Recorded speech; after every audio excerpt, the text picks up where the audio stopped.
महिलाओं को शीघ्र न्याय मिलने के लिए उनके केस चलने चाहिए फास्ट ट्रैक कोर्ट में। भले ही सरकार द्वारा महिलाओं के लिए कई योजनाएं चलाई जा रही हैं और महिलाओं की सुरक्षा को लेकर ठोस कदम उठाए जा रहे हों, मगर हकीकत यह है कि महिलाओं के केस वर्षों कोर्ट में चलते रहते हैं मगर उन्हें न्याय नहीं मिल पाता है। कई बार तो ऐसा होता है कि जो पीड़ित महिला होती है उसकी जान तक चली जाती है मगर उसे न्याय नहीं मिल पाता है। कोर्ट में वर्षों तक महिलाओं की चलने वाले इन मुकदमों को लेकर मुरादाबाद की समाज सेविका ऋतु नारंग ने मीडिया से रूबरू होते हुए कहा कि एक बड़ा मुद्दा है जब किसी पीड़ित महिला का उसका केस वर्षों तक कोर्ट में चलता रहता है तो वह महिला भी पीछे हट जाती है, उसके माँ बाप भी थक हार कर पीछे हट जाते हैं, पैसे भी उनके बर्बाद होते हैं, मानसिक उत्पीड़न का भी शिकार होना पड़ता है। ऐसे में जब दूसरे के साथ कोई घटना घटती है तो वे फिर आगे बढ़ते भी नहीं हैं, क्योंकि उन्हें पता है कि 15 से 20 साल तक केस लड़ते रहेंगे तो हमारे जीवन का एक पूरा अध्याय ही खत्म हो जाएगा। इसीलिए जैसे ही हमारे सामने सबूत भी होता है, हमारे सामने गवाह भी होता है और जिसने करा है वह भी हमारे सामने होता है, तो फिर उस पीड़िता को तत्काल न्याय क्यों नहीं मिलता? क्यों केस वर्षों तक कोर्ट में चलते रहते हैं और तारीख पर तारीख मिलती रहती है। अभी पिछले दिनों सामने आया था कि 4 करोड़ केस हमारी निचली अदालत में है। वे इसीलिए हैं क्योंकि हम लोग तारीख पर तारीख देते रहते हैं।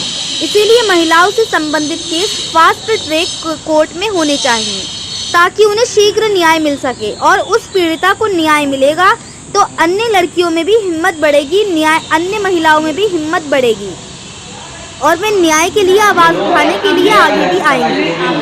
मुरादाबाद से परवेज अंसारी की रिपोर्ट। कोर्ट में 15 से 20 साल सुनवाई होने में लग जाती है। ऐसे मामलों पर उसके अंदर सरकार से क्या कहेंगे ये मामले जल्दी निपटाया जाए, क्योंकि जो पीड़िता होती है वो उसका भी विश्वास उठ जाता है न्यायपालिका पर से, क्योंकि 15-20 साल बहुत होते हैं। जब जाकर के उससे न्याय मिलता है जब तक या तो उसकी हत्या कर दी जाती है या केस वापसी हो जाता है। कुछ परिस्थिति ऐसी आ जाती है, केंद्र सरकार से क्या कहेंगी कि ऐसे मामलों में क्या एक्शन लेना चाहिए? आप बिल्कुल सही कह रहे हैं भैया, मैंने अभी भी यही वाली बात सामने रखी थी। ये बहुत स्ट्रॉन्ग मुद्दा है। इनफैक्ट वो लड़की ही नहीं पीछे हट जाती या उसके माँ बाप ही नहीं थक हार के हट जाते कि कितना हम अपने पैसे भी उनके बर्बाद होते हैं, मेंटली, फिजिकली और आर्थिक तीनों स्थिति में उनका जीवन बिल्कुल ख़राब हो जाता है।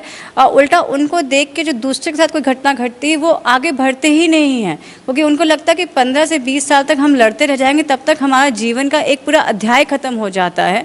इसीलिए जैसे ही हमारे सामने सबूत होता है, हमारे सामने एक विक्टिम भी होता है और जिसने करा होता है वो व्यक्ति भी सामने है, तो आखिर में क्यों नहीं?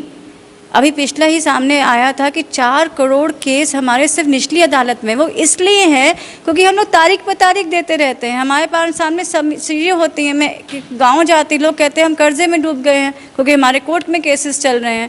हमारे देश में पैसे की तंगी नहीं है, लेकिन ये जो कोर्ट के केसेस हैं, जो लोगों के जीवन में अगर हल्का सा झगड़ा होता है, कोई कांड होता है, कोर्ट में चले जाते हैं और उस कोर्ट की वजह से इतना होता है। जो रेप की बात आपने अभी कही है, मैं ज़रूर कहूँगी कितने केसेस आज भी हमारे आगे आते ही नहीं है, इसी वजह से कि वो तो हुआ ही हुआ उस लड़की के साथ, लेकिन उसके बाद जो एडमिनिस्ट्रेशन और जो कोर्ट में जाके उसके कई सालों तक वो लड़ाई लड़ेगी, उस लड़ाई के लिए उसके माँ बाप भी उसे पीछे कर देते हैं, रिश्तेदार भी पीछे कर देते हैं कि छोड़ो। और फिर ये बात भी, दूसरी बात जो आपने बोली कि जो लड़के ने करा होता है, अगर वो पावरफुल घर से होते हैं या उनका कोई समाज में एक दबदबा होता है, वो भी आके उसको पीछे हटा देते हैं। इसीलिए अगर फास्ट ट्रैक में ये वाले केसेस हो जाएं तो गलत व्यक्ति ना दबदबा डाल पाएगा और उसको न्याय मिलेगा, तो और भी लड़कियों को इस बात की हिम्मत पड़ेगी कि नहीं, हम अपने जीवन की यात्रा, एक कठिन यात्रा या कांटो बड़ी यात्रा में नहीं लड़ना है।